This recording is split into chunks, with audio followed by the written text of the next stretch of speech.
E a minha ideia hoje é conversar um pouco com vocês sobre doenças clínicas que com muita frequência aparecem no transtorno bipolar. E eu tenho principalmente 3 objetivos com vocês aqui hoje.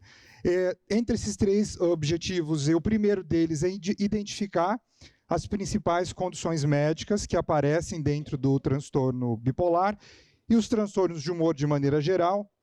O segundo é entender como acaba acontecendo esse cruzamento entre doenças clínicas e transtorno bipolar. E o terceiro objetivo é a gente tentar entender como cuidar melhor dessas condições. Entendam que durante a aula eu vou adotar um ponto de vista leigo para a gente facilitar um pouco a conversa, então talvez eu não use alguns termos científicos que vocês estão acostumados a ouvir em consultório médico ou em livros. Eu acho que o primeiro ponto que eu preciso conversar com vocês é o seguinte: desde que se ouve falar de doença psiquiátrica de maneira geral, a gente aprendeu que são coisas separadas, doenças psiquiátricas de doenças clínicas. Tanto que quando você vai no psiquiatra, parece que você está indo num outro mundo, assim. Como será que é o consultório do psiquiatra? O que será que eu vou encontrar lá? Geralmente nada muito diferente do que você encontra no cardiologista, né? Será que eu vou encontrar alguém muito estranho? Não. Consultório médico como os outros. E a gente tem aprendido ao longo do tempo que as doenças psiquiátricas, muitas vezes, elas têm características e origens muito comuns às doenças clínicas. Isso está muito claro para a gente. No século passado, no século XX, mesmo quando começaram as pesquisas de novo em psiquiatria, não era muito claro isso. E agora, no século XXI, com o avanço da ciência e pesquisas um pouco mais afinadas, a gente está conseguindo entender com um pouco mais de clareza que elas têm uma origem comum. Eu sempre comento nas aulas, eu não sei se vocês têm claro, que o transtorno bipolar, por exemplo, e a depressão, eles já foram descritos e identificados entre humanos há mais de 2.500 anos atrás. É muito claro. Lá na Grécia Antiga, Hipócrates fazia descrições muito claras de pessoas que, num dado momento, tinham quadros depressivos e, um tempo depois, elas tendiam a ficar um pouco mais agitadas, aceleradas, conversando. Mais ou menos 150 anos depois do nascimento de Cristo, o clero, os religiosos, eles assumiram o controle das pesquisas e ficou proibido que a ciência pudesse desenvolver novos métodos científicos. E qualquer manifestação dita psiquiátrica ao longo desses anos todos era tido como coisa demoníaca e passível de se queimar na fogueira. Mais ou menos durante 1890 anos ficou proibido qualquer tipo de pesquisa em psiquiatria. E só no final do século XIX, lá na Europa, em países que não tinham uma influência católica muito grande, foi se crescendo de novo a pesquisa médica em psiquiatria. Então, tem muito pouco tempo, comparado com outras áreas médicas, que a gente psiquiatra conseguiu acessar de novo a ciência e desenvolver. Então, eu diria que para 200 anos de pesquisa um pouco mais moderna, a gente até que tem bastante resultado. E a partir daí, eu vou contar uma história para vocês. Já ouviram falar de um hormônio chamado cortisol? Cortisol, ele é muito famoso, está na moda, vamos dosar o cortisol. Mas aí eu me pergunto assim, para que serve o cortisol que é tão falado? A resposta é simples. O cortisol serve para poupar energia de uma certa forma e concentrar ela para aquilo que a gente precisa com mais intensidade, que é o que a gente chama lutar ou fugir, fight or fly, tá? Mas eu acho que a gente precisa entender um pouquinho o que é hormônio. Vocês sabem o que é hormônio? Vou simplificar bem a linguagem. É uma espécie de um líquidozinho praticamente invisível que corre na corrente sanguínea e faz com que o nosso corpo sinalize que tem que tomar um caminho ou outro. Vou dar um exemplo. O hormônio da tireoide, que tem a glândula tireoide aqui, quando ele começa o corpo a perceber que está um pouco mais frio, ele sinaliza de várias maneiras para que as pessoas comecem a crescer mais rapidamente unha, cabelo, e vai protegendo o nosso corpo de maneira geral contra o frio, de maneira geral. E a gente tem hormônio para tudo que vocês imaginarem. Hormônio para ter fome, hormônio para parar de ter fome, hormônio para fazer vontade de ter filho, hormônio para parar de ter filho, hormônio para menstruar, para não menstruar. Para tudo existe hormônio. E de onde vêm esses hormônios? De glândulas. Vocês sabem o que é glândula? Glândula é um amontoado de células que existem em diferentes partes do nosso corpo, e essas células, elas especificamente fazem esses hormônios para que existam a sinalização. Muito bem, voltando à história que eu ia contando para vocês, se vocês acessarem a aula que eu dei lá em dezembro passado a respeito de qualidade de vida, está no canal do YouTube da Abrata, vocês vão lembrar eu contando a história do Ronald. Ronald é um refugiado de guerra que eu conheci na África, numa viagem que eu fiz o ano passado, e ele foi guia turístico nosso lá. Se vocês assistirem na aula, vocês vão lembrar eu contando que o Ronald fugiu num processo bastante complicado, conseguiu se estabelecer muito bem na África do Sul, e lá ele conseguiu crescer, desenvolver, ele está com a vida super bem. Lá, inclusive, tem a foto dele com permissão que foi publicado. Bom, aí eu fico imaginando, situação de guerra leva a um estresse agudo. Estou vendo uma situação que eu posso, inclusive, morrer, acabar com a minha existência, eu preciso fugir. Para que eu fuja, eu preciso de cortisol elevado. Concentre energia, vou correr para um país vizinho em que eu possa ter uma nova vida. Aí, legal. Para isso que serve o hormônio, em várias situações do nosso cotidiano. Se você vê um escorpião, você assusta. Se um carro vem vindo, você para e volta. Ou se você precisa pegar um voo que está atrasado, você precisa correr e chegar no portão de embarque. Para isso que serve o cortisol. Mas o cortisol, ele para conseguir concentrar energia para o nosso corpo e usar de uma forma mais tônica, mais intensa, ele usa alguns mecanismos. Eu vou elevar a frequência cardíaca de maneira geral, mudar o metabolismo de glicose, de açúcar do sangue e gorduras de maneira geral, porque daí eu consigo concentrar para que eu uso. Eu vou constrictar os vasos, fazer com que o vaso sanguíneo fique mais apertado, de maneira geral, e vou me manter alerta o tempo todo, fazendo com que eu não consiga dormir e que eu possa fazer essa fuga com êxito. Agora, eu fico me pensando, e se existe uma situação de estresse prolongada, brigas frequentes conjugais, um trabalho estressante, uma privação de sono, ou uma doença que por si só eleve o nível de estresse no organismo e provoca um estado inflamatório crônico. Então a gente começa a entender qual é o problema do cruzamento do transtorno bipolar com excesso de cortisol. Esse cortisol, ele é liberado a partir de um sistema que está aqui no slide, que é o eixo hipotálamo, hipófise, adrenal. Lá no cérebro a gente tem uma glândula extremamente sensível chamada hipotálamo. O hipotálamo tem uma função vital.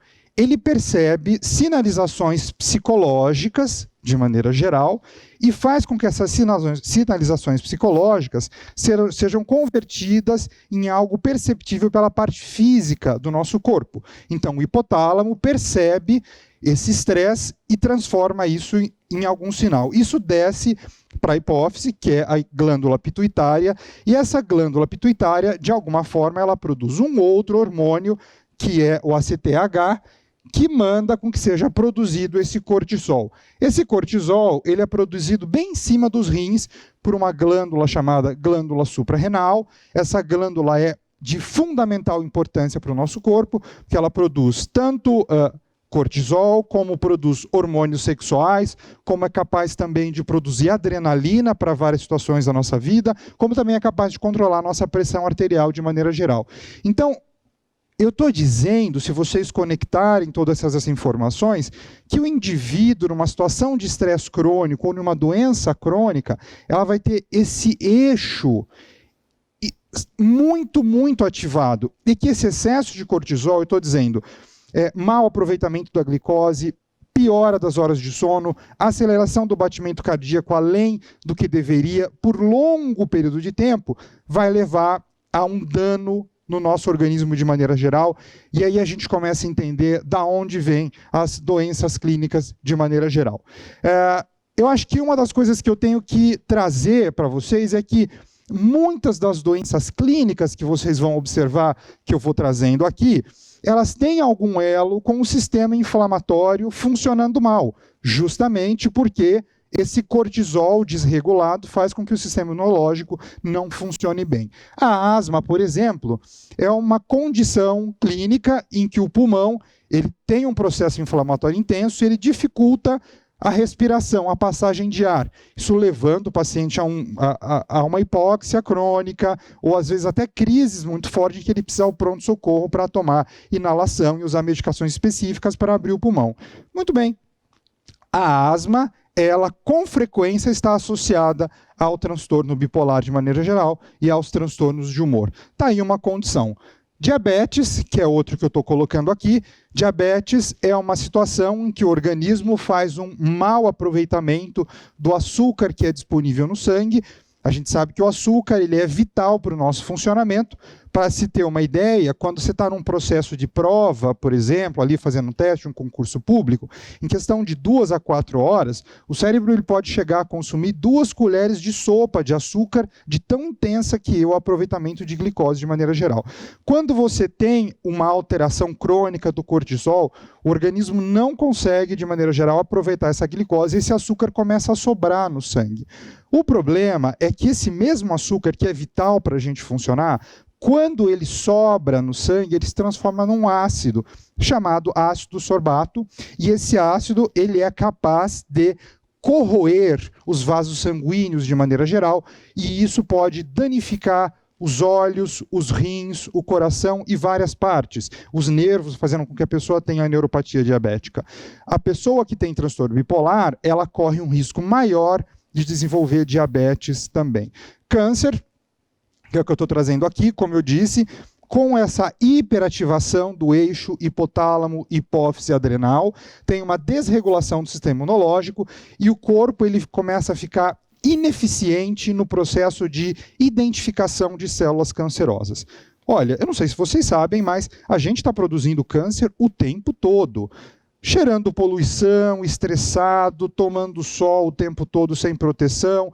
Só que o nosso corpo ele é muito hábil em identificar, por exemplo, você é uma célula de câncer, eu vou matar você agora. Achei outra ali, vou matar. O nosso corpo ele produz substâncias que matam essas células que são consideradas estranhas, que são reprovadas no teste de qualidade.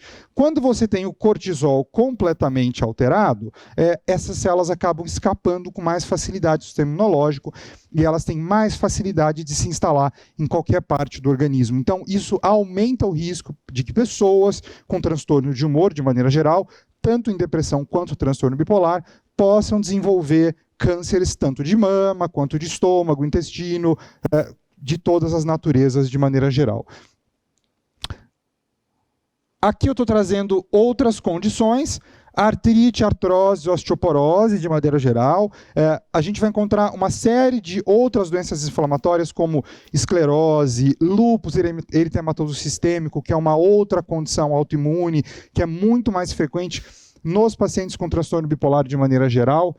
Esses pacientes eles estão mais suscetíveis a processos gastrointestinais, não só como úlcera e gastrite, mas como retocolite ulcerativa, doença de Crohn de maneira geral, síndrome do cólon irritável, que é uma condição em que, diante de um estresse intenso, o indivíduo tem diarreias importantes que dificultam o convívio de maneira geral.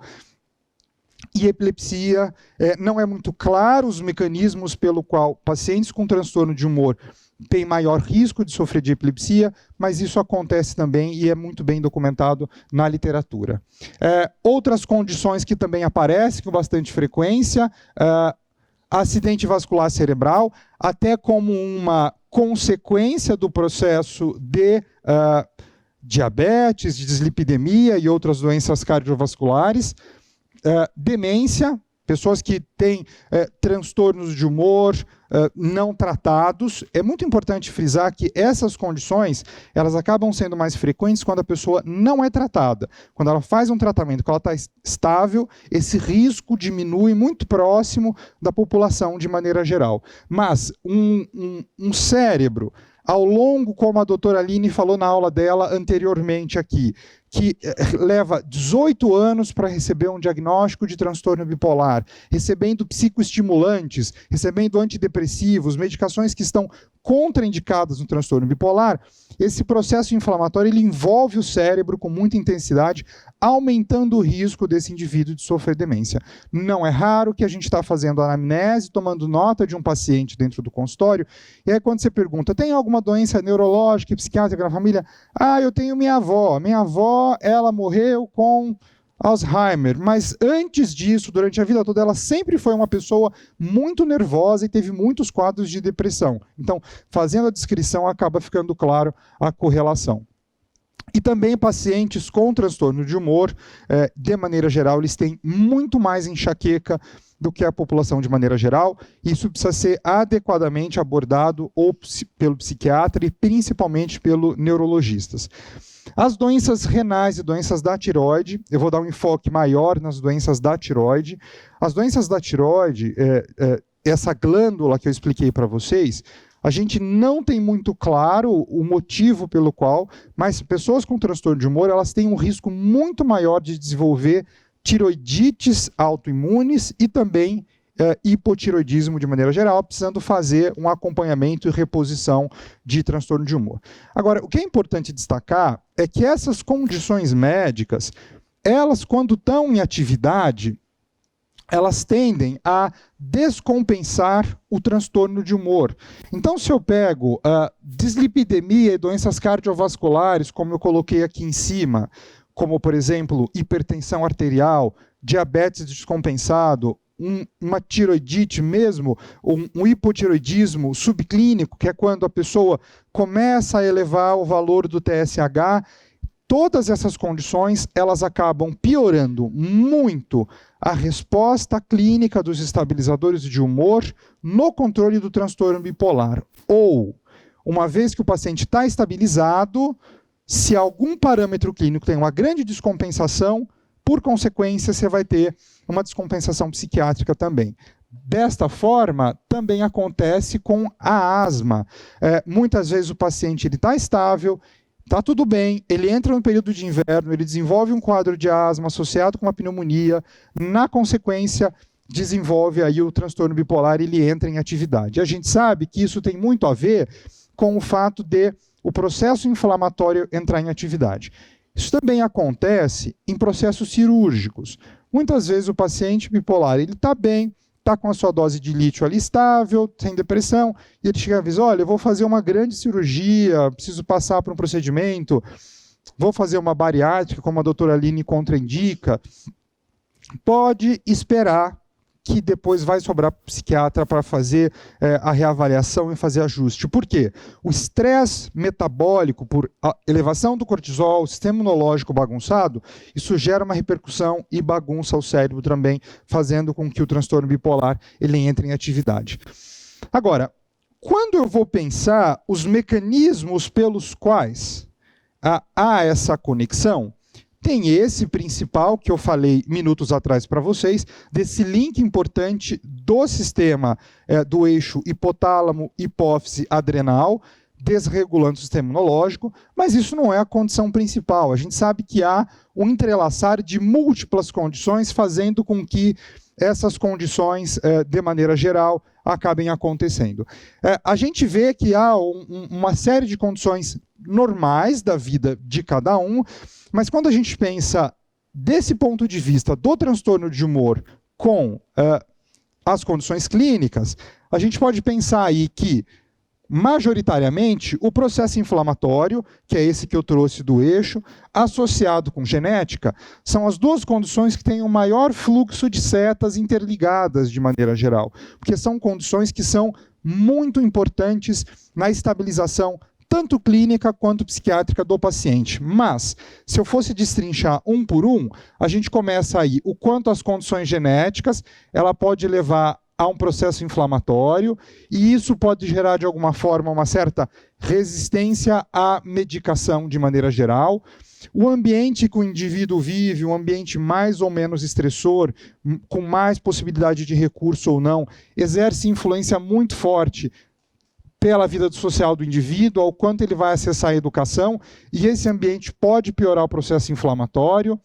Se esse indivíduo ele tem uma vida social mais favorável, se ele está envolto por pessoas que não levem ele para usar mais substâncias químicas, por exemplo, ou que estimulem a ter uma dieta saudável, ou que leve para fazer atividade física, isso, de maneira geral, vai melhorar o nível educacional, o ambiente é favorável, reduz a inflamação. E aí a gente tem todo esse sistema se interligando de maneira geral, de forma muito densa. Eu poderia ficar aqui muito tempo nesse slide descrevendo para vocês como, de maneira geral, a vida do indivíduo, a trama de fatores que estão envolvidos a ele, faz com que ele tenha mais ou menos doença clínica, ele responda melhor ou pior ao transtorno bipolar. Mas, para isso, aquela mesma aula que eu comentei do Ronald, é uma aula de mais de 1 hora descrevendo exatamente sobre esses fatores e como eles acontecem. E aí, quando eu vou falar da questão dos cuidados clínicos, é importante entender que o psiquiatra, atualmente, ele tem, em muitos casos, quando você encontra um bom psiquiatra, ele consegue fazer uma avaliação mais ampla, inclusive dessa questão clínica. Cabe ao seu psiquiatra, quando está acompanhando, pedir exames periódicos, coletar queixas a respeito de enxaqueca, de alteração renal, alteração de urina, medir glicose, ver exames de tireoide, aferir a pressão arterial no consultório periodicamente, acompanhar o peso do indivíduo, porque muitas vezes o paciente ele já tem muita dificuldade de ir ao médico e ele usa os recursos que ele tem para chegar até o psiquiatra e ele tem mais dificuldade de dispor de tempo e recursos financeiros para ir ao médico. Então, cabe sim ao psiquiatra gerenciar esse tratamento de maneira geral. E aí, o psiquiatra, ele vai estimular, esse slide eu puxei daquela aula de qualidade de vida, múltiplos fatores na vida do indivíduo, desde questões físicas, psicológicas, como andam as relações sociais, a capacidade desse indivíduo de independência, tomar ou não medicação, entender as informações que estão sendo dadas na consulta, observar o meio ambiente que esse indivíduo vive, se é um lugar com muito barulho, se ele consegue dormir adequadamente, se ele tem apoio dos familiares, e também crenças, de maneira geral, que tendem a ajudar o indivíduo quando é uma crença positiva, uma religião que protege o indivíduo. A gente conversou também que hoje as redes sociais ainda são uma interrogação, existem vários estudos tentando entender, mas parece que elas ajudam de um lado e tiram de outro, e parece que exerce uma pressão fortemente negativa, gerando mais instabilidade e pensamentos negativos de maneira geral na vida do indivíduo, de tal forma que tem vários autores pedindo para que se reduza o consumo de redes sociais de maneira geral, devido a elas serem fortemente psiquiátrico-tóxicas, tá? Quando eu falo da possibilidade de interdisciplinaridade, eu estou dizendo o seguinte, que o psiquiatra ele vai fazer essa triagem inicial de cada uma dessas condições, o médico psiquiatra tem condições de iniciar tratamentos e observar se esse paciente melhora ou não de uma alteração da pressão arterial, da glicemia, do colesterol, e a partir disso fazer encaminhamentos quando necessário para um neurologista, para um reumatologista e por aí vai. E manter uma comunicação ativa, porque veja, é muito frequente que médicos clínicos não entendam ou não acreditem em condições psiquiátricas de maneira geral. Então, se o psiquiatra tem uma capacidade de comunicação ativa com esses profissionais, essa comunicação, quem é o maior beneficiado, sem dúvida, são os pacientes, entende? Assim, então, e às vezes ter tolerância, porque o paciente apresentou depressão a vida inteira, usou vários antidepressivos e nunca melhorou a nenhum antidepressivo. Aí vem uma médica psiquiátrica de cabelo ruivo, que passa a primeira vez, ela enche o paciente de quetiapina, o paciente melhora, mas diz que começa a engordar e procura o endócrino, e o endócrino fala, não, mas isso não é... Por que está usando quetiapina? Está piorando, tem que voltar a usar antidepressivo. E discute, às vezes, com a gente se precisa ou não usar tal medicação. Então, essa comunicação e interdisciplinaridade é muito importante. Lá no consultório tem uma pessoa que, em quem tem necessidade, ela é capaz de mandar um Uber na casa da pessoa, buscar, fazer atividade física no parque e depois o Uber leva de volta. Então, a questão de poder comunicar com o educador físico que promova um estímulo e uma atividade física é importante. Manter uma comunicação ativa com o nutricionista. Às vezes o nutricionista quer prescrever alguma fórmula e aquela fórmula tem alguma substância que não pode ser usado. Às vezes um excesso de cafeína, doses de hormônio tiroidiano para estimular. Então, essa comunicação do psiquiatra ajuda muito. como eu disse, a comunicação com o psicólogo é muito importante. O psicólogo, ele muitas vezes vai ver o paciente com muito mais frequência que a gente psiquiatra e consegue acessar informações que às vezes na uma hora da consulta a gente não consegue pegar. E essa troca é de fundamental importância. E entender que essa interdisciplinaridade rompe as barreiras da saúde e às vezes entra no campo social, que é entender qual é o ambiente que esse indivíduo vive, do que ele vive. Questões financeiras são um dos maiores fatores para descompensar o paciente com transtorno de humor, e se ele fica ansioso, ele tende a comer de forma mais compulsiva, ganhando peso, gerando outros problemas. Às vezes, relações tóxicas no trabalho, insatisfação de maneira geral, ou trabalhos que exijam que o paciente fique, às vezes, à noite acordado. O paciente bipolar não pode ficar acordado à noite, e a comunicação do profissional psiquiatra mandando cartas, explicando o quadro de forma ética para o trabalho, para o supervisor, para a medicina do trabalho, faz com que esse paciente consiga, de maneira geral, ter uma evolução mais positiva. E, além disso, como eu disse, por fim, que cada condição médica seja abordada e tratada de forma adequada. Não dá para tratar só o transtorno bipolar e ignorar o resto. Isso, com certeza, é pagar para não dar certo. Tá certo? Acho que hoje é só da minha parte. Muito obrigado pela presença de vocês.